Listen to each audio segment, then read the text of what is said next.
Welcome to another journey with Hawaii Video Adventures. If you enjoy these type of videos that I produce here for YouTube, then I would invite you to like and subscribe to my channel to get access to my entire playlist.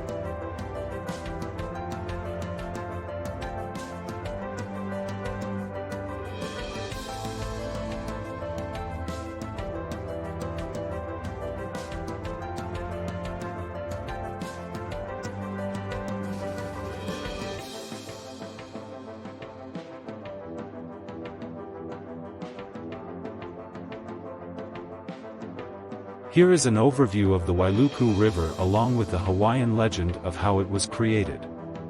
The Wailuku River is a 28.0-mile-long watercourse on the island of Hawaii in the Hawaiian Islands. It is the longest river in Hawaii and the largest in the state by mean discharge. Its course lies mostly along the divide between the lava flows of Mauna Kea and those of Mauna Loa to the south. It arises at about the 10,800 feet elevation along the eastern slope of Mauna Kea. It flows generally eastward, descending steeply from the mountain and entering the Pacific Ocean at Hilo. This is the Hawaiian legend of how the Wailuku River was created, featuring Hina, goddess mother of the demigod Maui, and her encounter with Kuna, the Moo monster. A link to the source of this story will be included in the description of this video.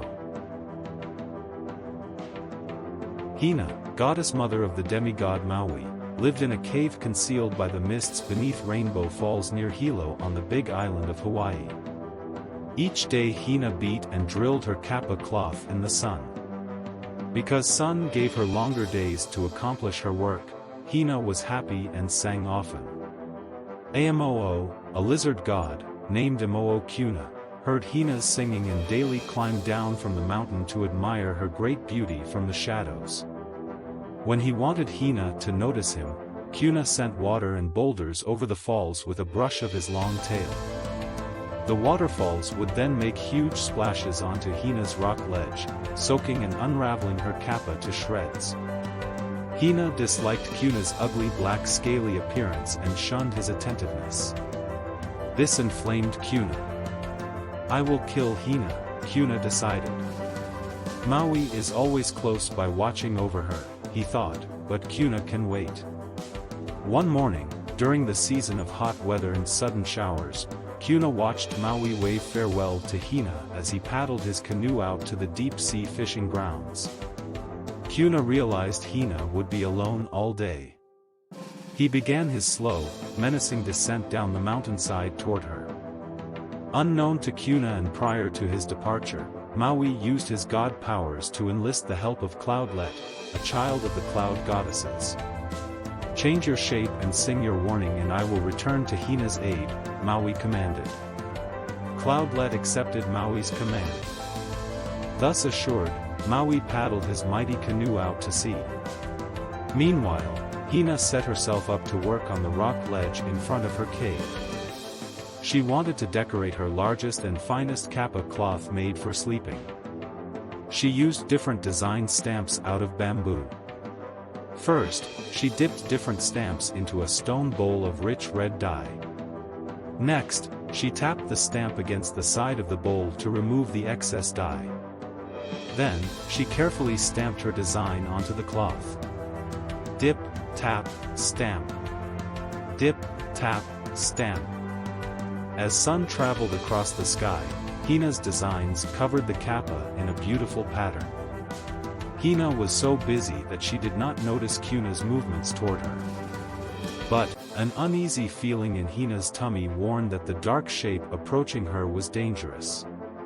When she looked up, she saw Kuna was just a few feet away. Kuna turned and swatted a huge boulder with a brush of his tail. The boulder lodged itself in the rock face at the foot of the falls, forcing water onto the rock ledge where Hina stood. The trapped water flooded Hina's cave and destroyed her prized possessions. Hina snatched her freshly inked kapa cloth and quickly wrapped one end around her waist as she dodged Kuna's sweeping tail. She was frightened. With the cave's entrance blocked, Hina was trapped. She alone faced Kuna, with nowhere to run. Kuna threw himself at Hina, but slipped and tumbled on the wet slippery rock. He struggled to regain his footing, lunged and almost caught Hina's hair, but she was quick to sidestep him. He again tumbled and fell on the slippery rock. Hina had just a moment to look around her.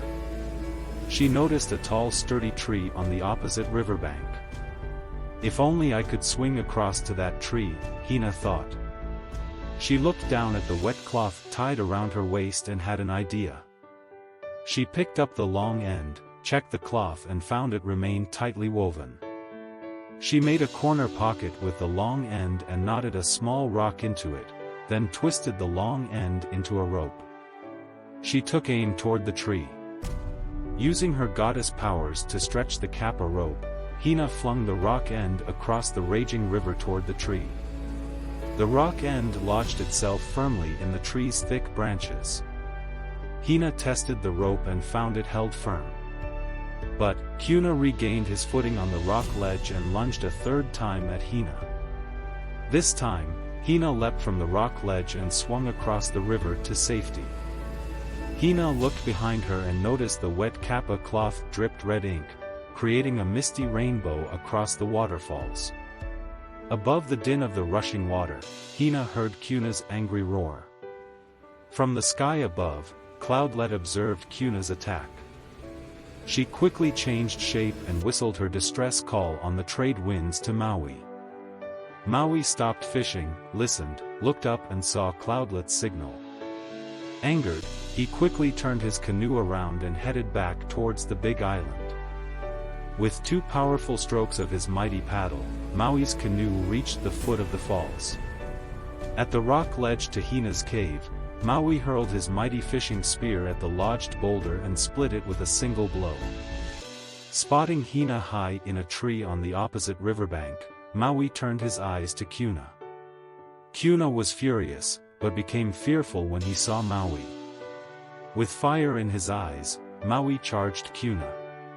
Kuna scrambled upstream along the riverbank to hide along the bottoms of various deep pools below the river's surface.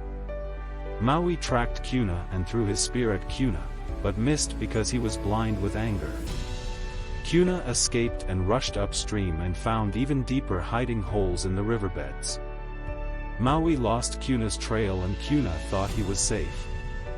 Realizing Kuna might escape, Maui looked to nearby Mauna Kea volcano and called upon Pele, the volcano goddess. Pelahanuamia, please help me. Punish Moo Kuna. Send your lava into the river to drive him out so that Hina lives in peace, Maui pleaded. Maui offered his canoe and its contents to Pele as ho'okupu, an offering, to her. Pele soon answered Maui's plea. Mauna Kea erupted and spewed molten lava into the riverbeds below. When the lava reached the river, the water in each of its deep pools boiled like cooking pots, sending steam high into the air. Nothing in the river survived. Moo Kuna was dead. Maui retrieved Kuna's carcass and threw it over the waterfalls. From the tree, Hina watched as lava and water pelted down upon Kuna's lifeless body, forming a small island at the foot of the falls. After that day, the Moo Ohana never bothered Hina or Maui again. To this day, you can still see Kuna Island at the foot of Wailuku River's waterfalls, Maui's canoe entombed in lava on the riverbanks upstream, and Hina's rainbow kappa flying through the waterfall's mist. Thank you for sharing this journey with me.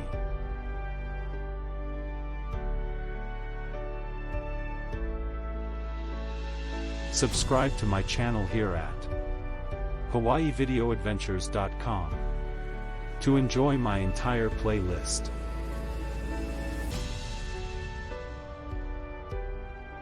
Also, if you enjoyed this video, click on the like button to let YouTube know.